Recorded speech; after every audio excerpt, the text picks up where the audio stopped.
नमस्कार दोस्तों, हाल ही में मैंने आपको ब्रह्मोस मिसाइल के शिव वेरिएंट पर खबर दी थी कि जिसमें मैंने आपको बताया था कि कैसे भारत अपने हथियारों में लगे विदेशी कंपोनेंट को हटाकर वहां स्वदेशी पुर्जे लगा रहा है। दरअसल ऐसा करने के पीछे एक बड़ा कारण बताया जा रहा है रूस यूक्रेन युद्ध। पिछले एक साल से जब से यह युद्ध शुरू हुआ है तब से हमें बहुत सी समस्याओं का सामना करना पड़ रहा है। न सिर्फ उन हथियारों को लेकर जो हमने रूस से खरीदे हैं, बल्कि उनमें भी जो हमने भारत के अंदर खुद बनाए हैं। दरअसल जो हथियार हमने रूस से खरीदे हैं उनके मेंटेनेंस के लिए स्पेयर पार्ट्स मिलने में युद्ध की वजह से देरी का सामना करना पड़ रहा है। साथ ही रूस पर लगे प्रतिबंधों की वजह से हम ये पार्ट्स खरीदने में एक अलग ही समस्या से जूझ रहे हैं। इतना ही नहीं, जो हथियार हमने स्वयं भारत में बनाए हैं उनमें भी हमें समस्या आ रही है। अब आप विचार कर रहे होंगे कि जब ये हथियार हमने स्वयं भारत के अंदर बनाए हैं तो हमें कैसी समस्या। तो मैं आपको बता दूं, वैसे तो इन हथियारों की मैन्युफैक्चरिंग हुई तो भारत के अंदर है, परंतु फिर भी इनमें या तो विदेशी पुर्जे लगे हैं या रूसी टेक्नोलॉजी पर बने हैं। बहुत से हथियार हमने रूस की मदद से बनाए हैं। उनमें से ही बात करें तो जैसे ब्रह्मोस मिसाइल या सुखोई 30 लड़ाकू विमान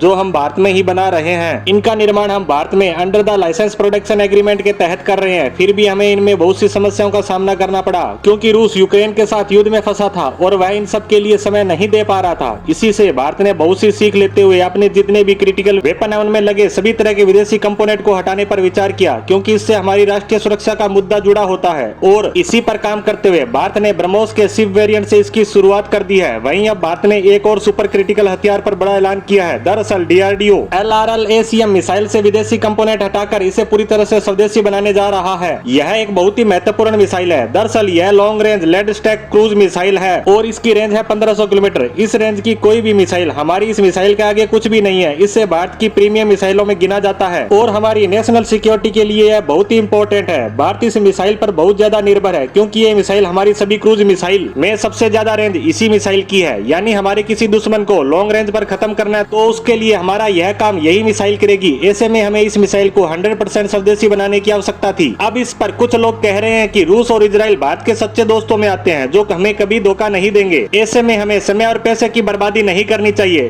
तो मैं उनकी इस बात से बिल्कुल सहमत नहीं हूँ। हो सकता है उनकी कोई मजबूरी बन जाए कि उनको भारत का साथ छोड़ना पड़े। मान लीजिए हम किसी हथियार को रूस के साथ मिलकर बना रहे हैं या फिर उनसे खरीद रहे हैं और किसी कारणवश रूस चीन के साथ चला जाए और अगर भविष्य में हमें चीन के खिलाफ उन हथियारों की जरूरत पड़े तो चीन उन्हें ऐसा करने से रोक सकता है। साथ ही रूस की भी मजबूरी होगी कि वह हमें वो हथियार ना दे। या फिर जैसी स्थिति रूस यूक्रेन युद्ध के समय हमारे सामने आई थी, ऐसी स्थिति में हमारा भी चीन या पाकिस्तान के साथ युद्ध शुरू हो जाए, उसी समय इजराइल या रूस किसी अन्य देश के साथ युद्ध में फंस जाए तो वह चाहकर भी हमारी मदद नहीं कर पाएंगे। ऐसी परिस्थितियों को भी हमें देखना होगा, क्योंकि रूस और इजराइल हमेशा से ही ऐसे विवादों में घिरे रहते हैं, जिसके कारण उनका अन्य देशों के साथ तनाव कब युद्ध का रूप ले ले पता नहीं चलता। और साथ ही सबसे बड़ी बात कि जब हम इस काबिल हैं कि इन हथियारों को बना सकते हैं तो फिर इसके लिए ज्यादा कीमत क्यों चुकाएं, जबकि हम कम कीमत में इन्हें बना सकते हैं। इसी कारण भारत धीरे धीरे अपने क्रिटिकल हथियारों को लेकर आत्मनिर्भर बनने के प्रयास शुरू कर चुका है और यह बदलते समय को देखते हुए आवश्यक भी है। इसी खबर के साथ हमारी आज की पोस्ट को यहीं समाप्त करते हैं। धन्यवाद।